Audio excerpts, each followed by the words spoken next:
Hare Krishna, welcome to our Sunday Bhagavatam class, May 23rd in Oxford, Ohio. Sorry, can't get the bed out of the picture. It's a hotel room. And this is just where the desk is. So today we have a class in which the purport is something which will might be controversial to many people nowadays. So I'm going to read Prabhupada's purport and then we'll discuss that. So first the verse. This is 1:11:19. Bhagavatam 1:11:19. Om Namo Bhagavate Vasudevaya. Om Namo Bhagavate Vasudevaya. So the verse, Varamukyascha Shatasho Janaistaddarshanu Sukha Lasat Kundala Nirbhata Kapola Vadanashriya.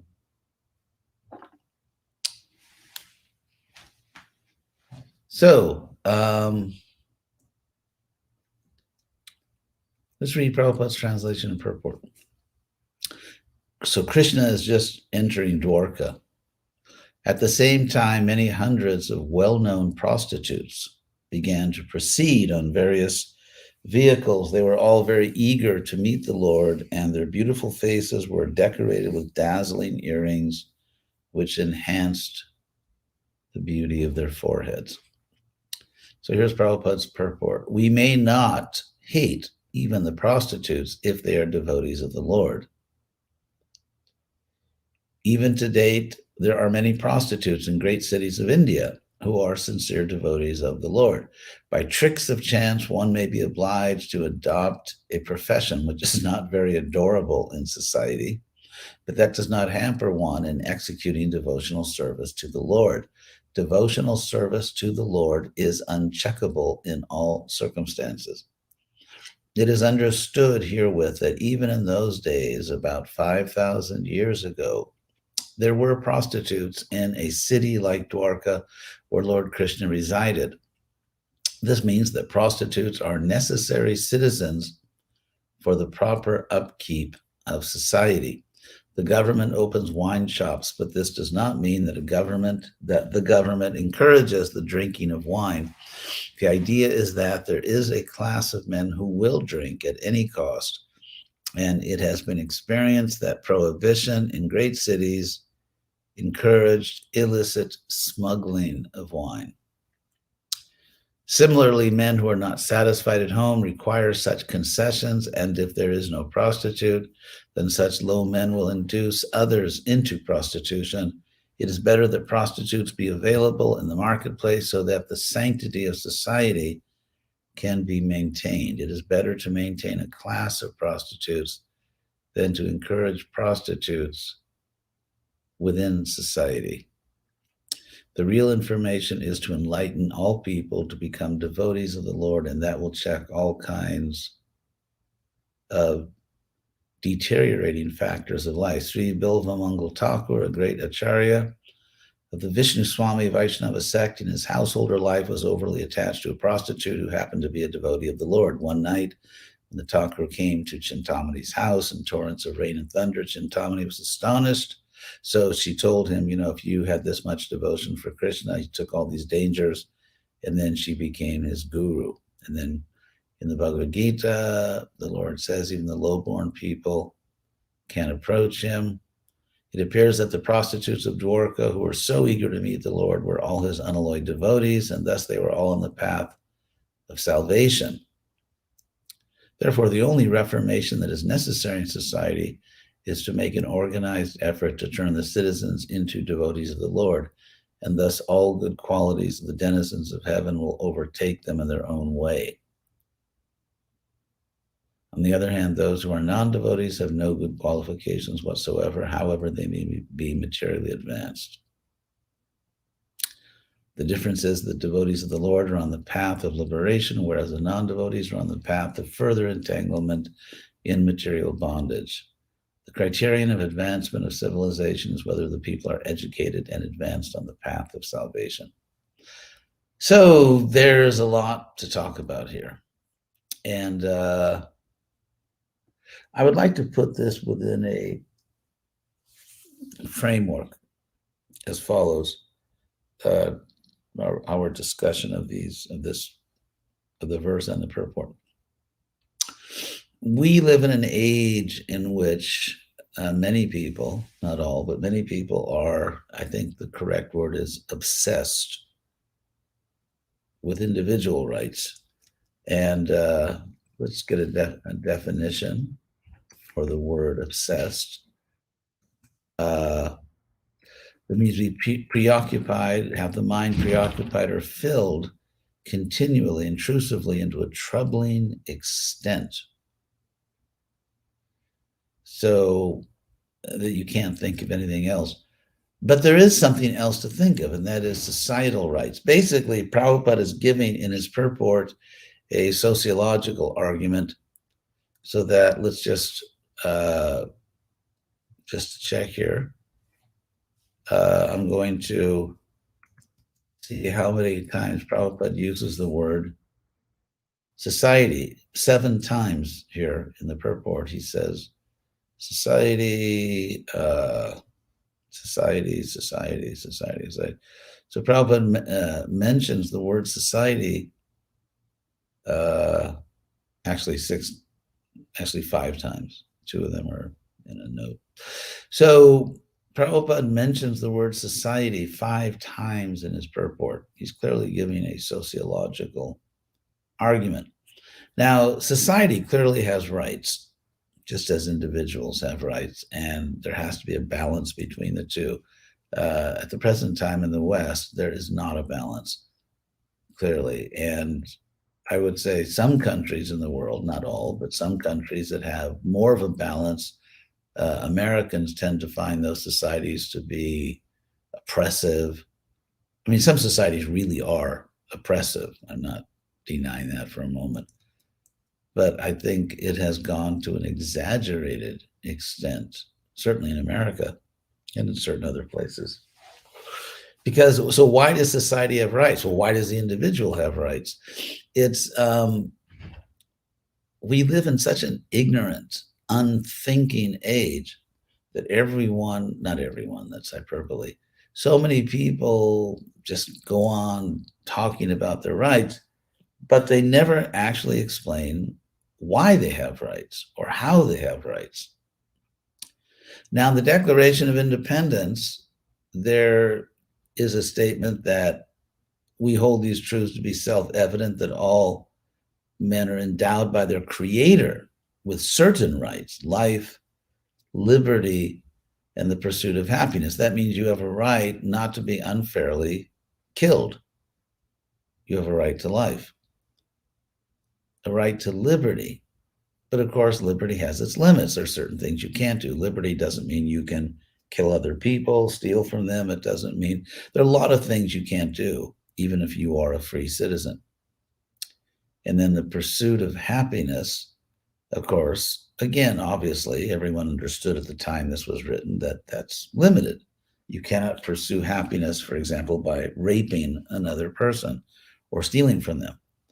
So, in a sense, even if we say that we have a right to life and liberty or the pursuit of happiness, because everyone knows there are certain limitations on those rights, then the question arises, what are the reasonable limitations?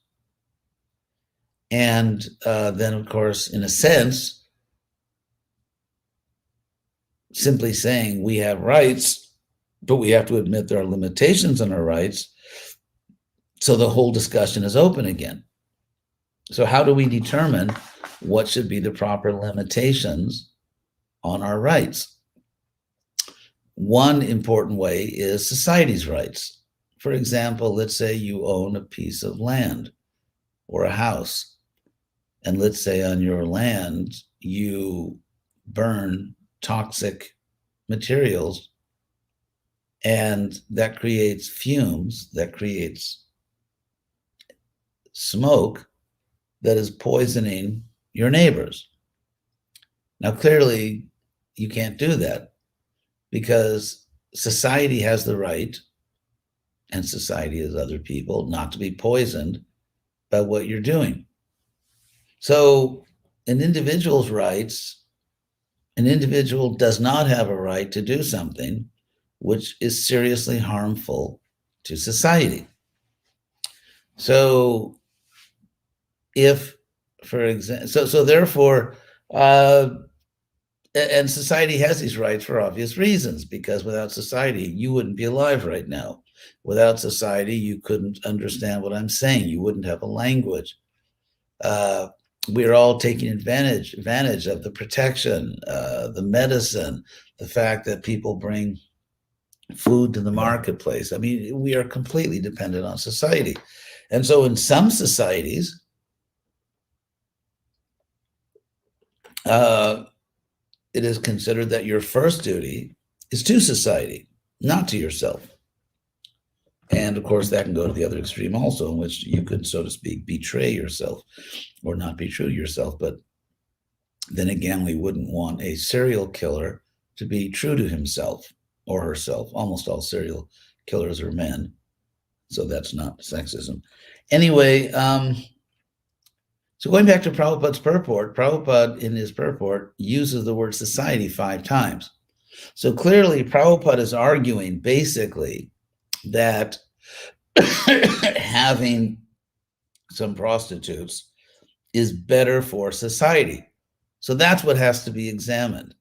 Is that a true argument? Is it actually better for society? And what about women? Should there be male prostitutes for women? Is that better for society?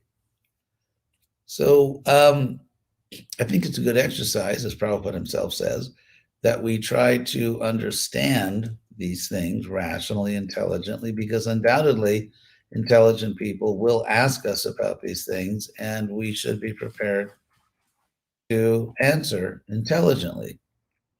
So first of all, let's look at the verse itself. And then I want to look at the commentaries of other acharyas to see what they say about this verse. The Sanskrit is, if you have it in front of you, Varamukyascha shatasho. So Varamukya is by the hundreds. Shatasho means by hundreds. And Varamukya, we'll talk about what that word means. Prabhupada translates it well-known prostitutes. Yanais, with vehicles, tad darshan utsuka. They were utsuka, they were very excited, very anxious to see for the darshan, tad, of Krishna.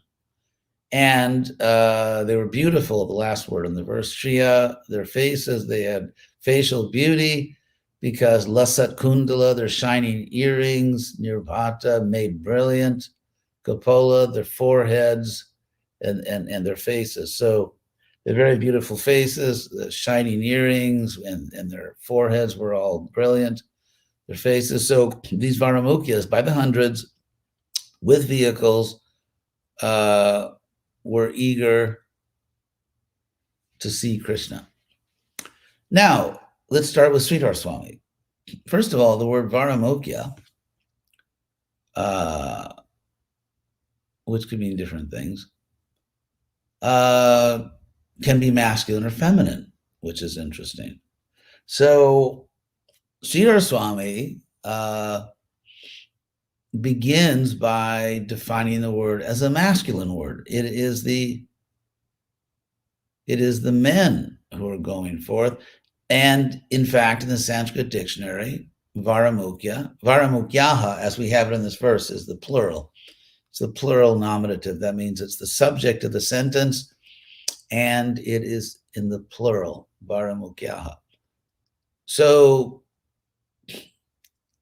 the word Varamukya can be a masculine word. It can refer to men. And that's how Sridhar Swami takes it in the first instance, and then also referring to women. So Varamukya, as a masculine noun, means, according to Sridhar Swami, Natadaya. It means men who are actors, dancers, singers, in other words, entertainers, male entertainers.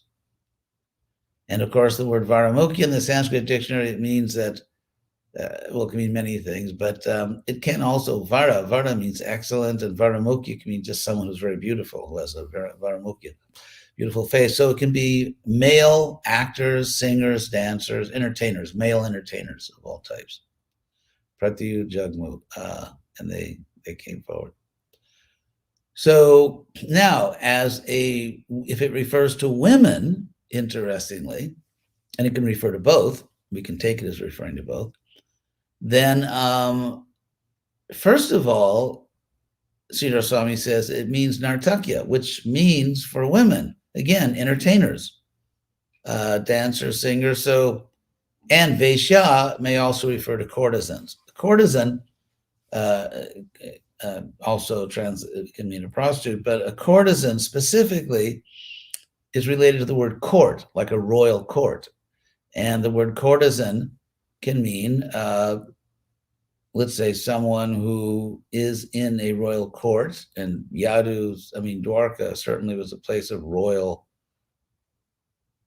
warriors. And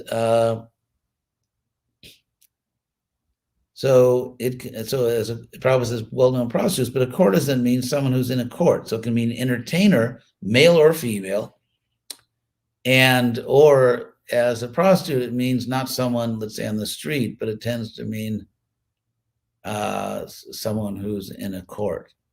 So therefore, it means a lot more than just prostitute. It may mean other things as well.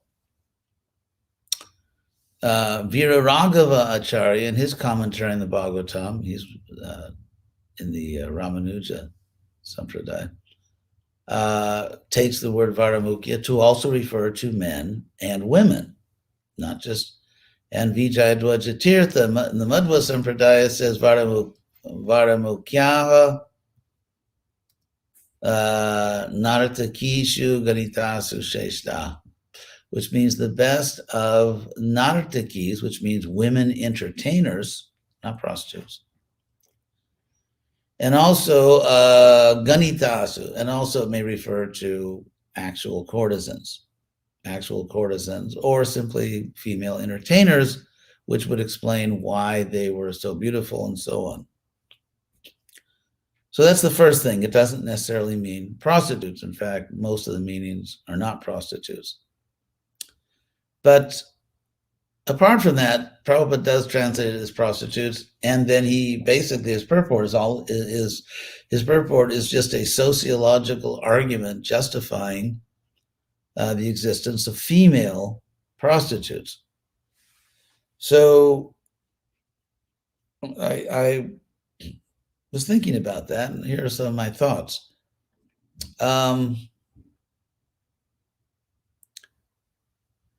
Well, bring in a scientific thing. Is it that, we always hear that women are more lusty, but here's a quote I found online. Recent research shows that women experience libido, that means sex desire, that women experience libido as an urge far less compelling than men. In a landmark study published in the Journal of the American Medical Association in 1999, for example, University of Chicago sociologist Edward O. Lauman revealed his findings that 30% of women have low or no libido. They have low or no sex desire. This sexual desire difference is one of the most frequent causes for women and couples to seek sex therapy. So one of the main reasons for men and women seeking is because the women, 30% of women, is one of the main causes, have very low sex desire or no sex desire. Very interesting. So the idea of, let's say, Prabhupada justifies prostitution for men, but of course some women are sexually frustrated. Should there be male prostitutes for them? Or were there male prostitutes? The Shastra doesn't say there were not. It doesn't talk about them. But for example, first of all, let's take the female prostitutes.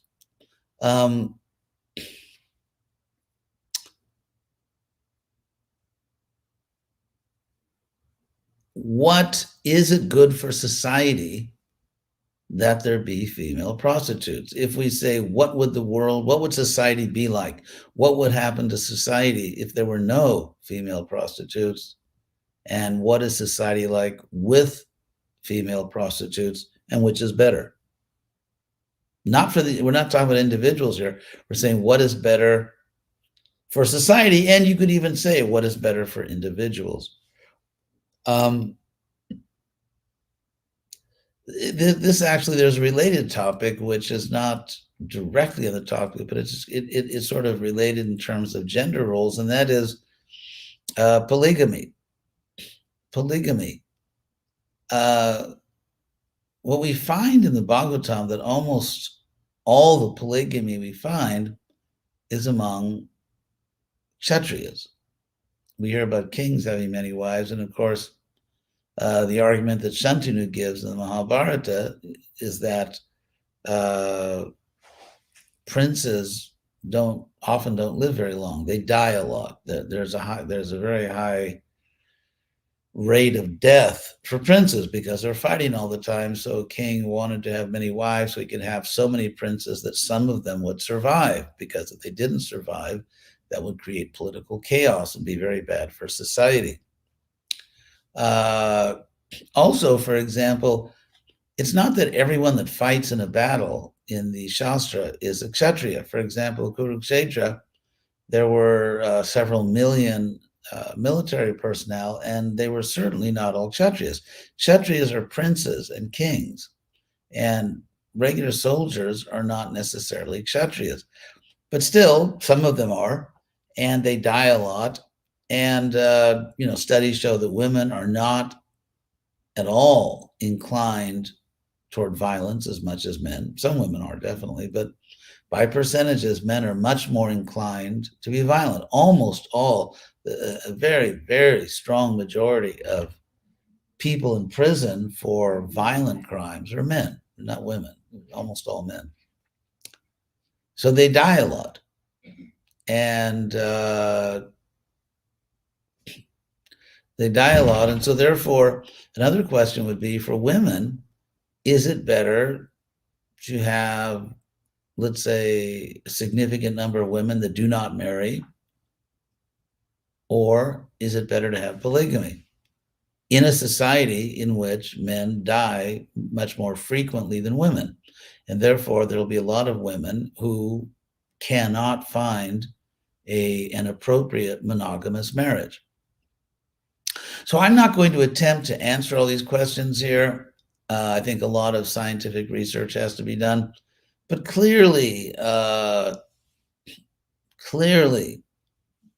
this kind of reasoning and prioritizing the good of society is not something that people do nowadays, at least not in the West. It's all about individual rights, which is actually itself a gross injustice. Because why would, for example, I'm born into the world and I have so many debts to society, so many debts. I mean, I owe my life to society in so many ways. And so to say that all I care about is my individual personal rights seems to be incredibly selfish and ignorant. And so, but this kind of fair, reasonable discussion hardly goes on in the modern world. But that's the kind of discussion. If we want to come to a reasonable answer, those are the kinds of questions we have to ask, and those are the kinds of topics we need to discuss. Is it necessarily bad or evil to give great importance to society's rights, or to consider what is best for society? And that gets into, for example, are people basically members of teams or autonomous individuals? Where are, anyway, so those are a lot of the questions that need to be asked. So we read a purport like that of Prabhupada, and of course, the Bhagavatam or the Shastras does not say that there were not male prostitutes. I don't know. They're not mentioned. It's because what about a woman? Now, many women do not have strong sex desire. Many women do. And so what about a respectable woman whose husband was killed in battle? what does she do? If she has to, I mean, of course, you could say self-control, but if you look at the Vedic strategy overall, it's meant to try to meet people where they're at and give them a plan for their life, which does not involve, uh, let's say, developing psychopathology, just sort of going crazy out of because society is forcing you to do this or that. One example is that we find that kings hunt. Obviously, hunting is not good, and many kings destroy their lives in hunting accidents, such as Dasharatha, Pandu, Parikshit, who all died because of hunting accidents. So clearly, there's a strong encouragement not to hunt or discouraging of hunting, and yet it's not illegal because of people will do it anyway. And if you force people, or if you make a law which no one will follow, then you begin to weaken society because respect for law is weakened, and then people start disobeying all kinds of laws, and that ruins society. So there are all kinds of legal, psychological, sociological principles here, and history. We have to study history. So before we self-righteously get all upset about some of the statements here, there's a lot of serious study and thinking and discussion that needs to go on. And I think I will limit myself in this class just to that remark. Nowadays, of course, people don't do that. Nowadays, people just, speak first, and I can't say think later because most people never actually think. But we live in a very ignorant, foolish age in which people very narcissistically think that no one was ever as great as we are. It's the world's become a very easy place to become detached from. That's all I can say. I call it the Teflon planet because you can't stick to it. You can't become attached. I mean, it's almost inconceivable to me that someone could really be attached. Like, I want to stay on this planet. But anyway, that's my perception. So I think I will end here. Now, if you have any questions, but that's what I wanted to bring out, that these are very serious sociological, psychological, historical issues that deserve far more than just some cheap, well, what's that? Well, I don't understand why. You actually have to have a brain and use it and carefully think about these things. So let's see if there are any comments or questions. Thank you all for being here. You all know the drill, I guess, to put the question marks. And we got a lot of Mexican flags there. Hello to everybody in Mexico. Don't see any questions yet, so maybe I get a day off.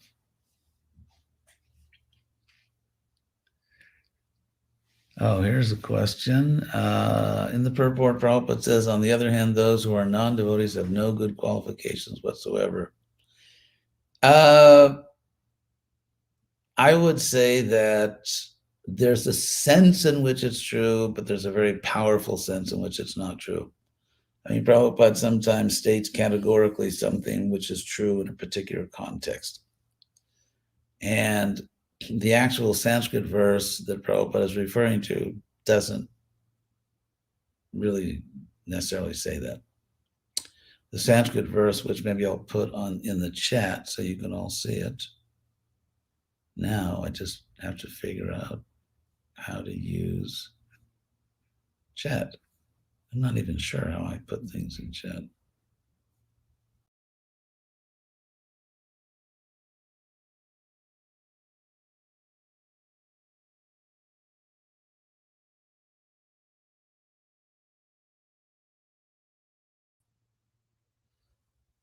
Sorry about that.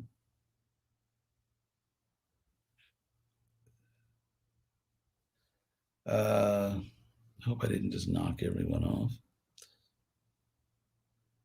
Oh, here's coming. Okay, so there is a question here. How can a prostitute be a pure devotee of Sri Krishna? Uh, it's a good question. I thought about that myself. I would say, trying to be very practical here, that we all have experience, or we should have experience, that there are very sincere souls, very good devotees who struggle with the principles. I mean, I've met many people like that, and I've met some people who strictly follow the principles, and they're the last people in the world I would ever want to associate with, just to be honest. So probably talk the tricks of chance. Some people, it's real world stuff. There are people who struggle with the principles or can't follow the principles, but we know that they really love Krishna. It doesn't mean that this is not a green light for everybody to go out and break the principles as long as you love Krishna. But it's just something that happens, and there are people who strictly follow the principles that are not nice people. So it's just seems to be the way the world is. As far as saying they were pure devotees, they had love for Krishna. It could be they just found themselves, because in India, if you look at India back in those days, everything was very, very, very much hereditary. Even though people, in theory had the right, and some people actually didn't practice to change their varna, but it didn't happen very much. And so someone, let's say a woman or a girl, could be born into a situation where her family, the women have been prostitutes for many generations. And, it sounds pretty awful, but that's the way the real world is. And so it doesn't mean the ideal world or world the way we want it to be. So we can think of different situations. And again, also these were courtesans. These weren't, the word varamukya does not refer to women that stand on a street, looking for men who will pay them for sex. That's not what varamukya means.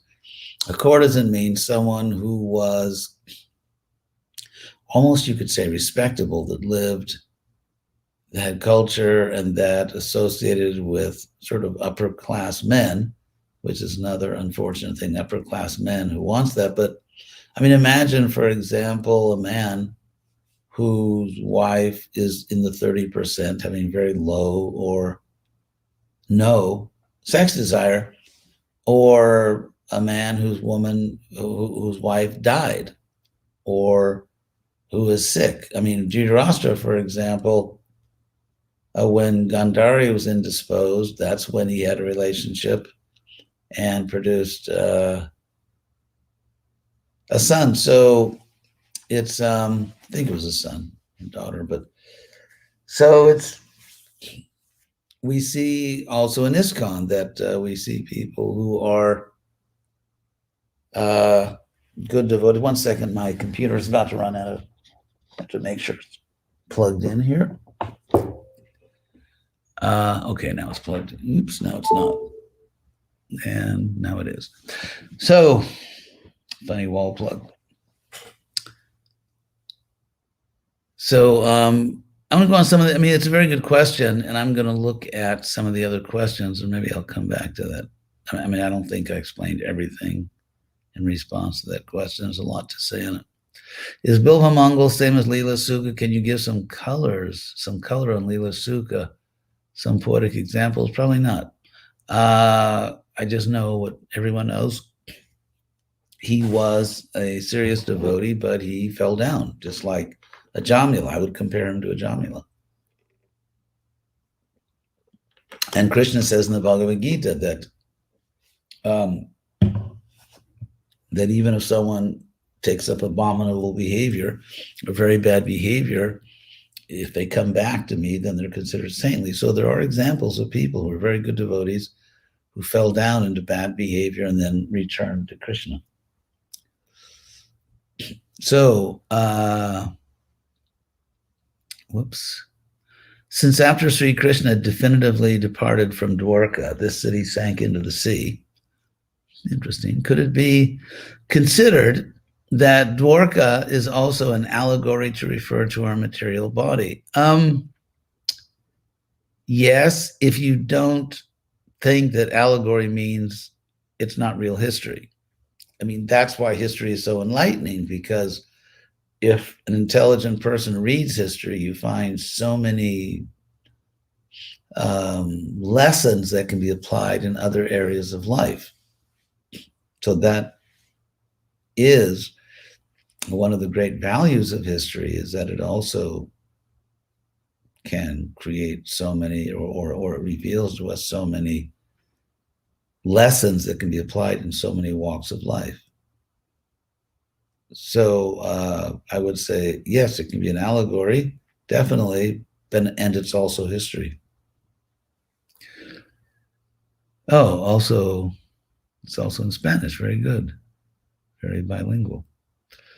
So at the end, what counts is what is in your heart. Yes, but some people take advantage of that and they do bad things and say, well, my heart is in the right place. So that you don't get credit for that.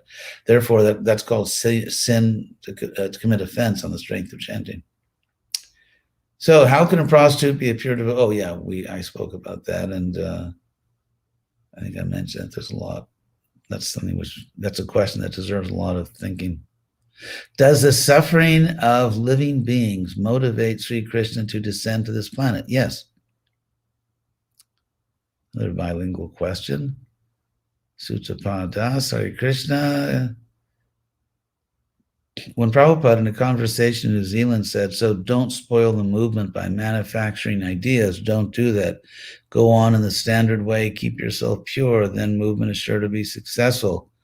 But if you want to spoil it by whimsical, then what can be done? It will be spoiled. I wanted to know, what did Srila Prabhupada mean? What is not to be changed so we don't spoil the movement? I've explained many times there are three things, in my view, that Prabhupada did not want us to change. Number one, our philosophy. So, for example, when Prabhupada talks in his purport about the necessity of prostitution, that's not, quote unquote, our philosophy.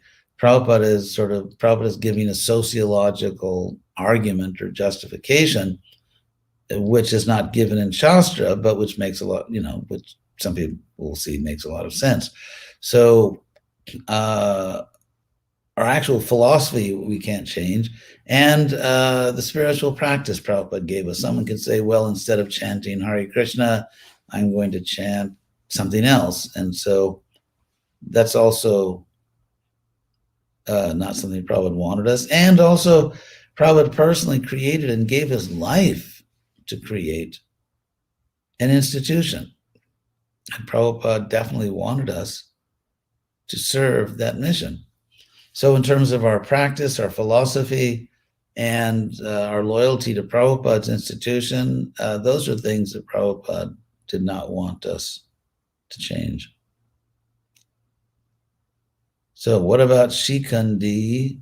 She is representing the third gender. Actually, no, there is no real third gender. I've discussed this many times. Shikandi is a masculine word referring to a man. There is sort of a farcical description in the Mahabharata, which I think without question is a later interpolation, as Madhvacharya explains their interpolations. When Amba threw herself into a sacrificial fire and gave up her life, Amba became Shikandi in the next life. Her last words were Vidhaya Bhishmasya, to the killing of Bhishma. Her mind was absolutely absorbed in Bhishma because she wanted to kill him, because Bhishma had ruined her life. And so to say that she would take birth as a woman would contradict the Bhagavad Gita. And if you look at that whole story about Shikandini, Amba taking birth first as a girl, the whole thing is farcical and practically absurd. That's a whole other topic I can do, but it seems like one of the most obvious interpolations in all of the Mahabharata. and for many reasons, which I can go over at another time. So Shikandi is a man who marries and who is just a man. So what do we owe society when we are born? Well, the fact that there's a hospital to be born in, or if you use a midwife, the fact that there are places, institutions that train midwives, the fact that your mother and father lived long enough to beget you, and they didn't die before they could bring you into the mother's womb, because there were police in society, there was food in the market, there were schools, there were people that trained their children not to go and kill other people. So, I mean, you could make a very, very, very, very long list of all the benefits, social benefits that have to come together even for you to be born. And then, of course, once you're born, to be safely born. What about chanting with different tunes or melodies? That's why not? Okay, so I think that's all the questions. Every time I end a class, I then hear from Nandalila that you didn't answer some questions. So if I didn't answer your questions, because I really didn't see it and no one told me about it, but I tried to answer everything I saw. So thank you very much for being with us, and I hope you'll be with us again next Sunday. Hare Krishna.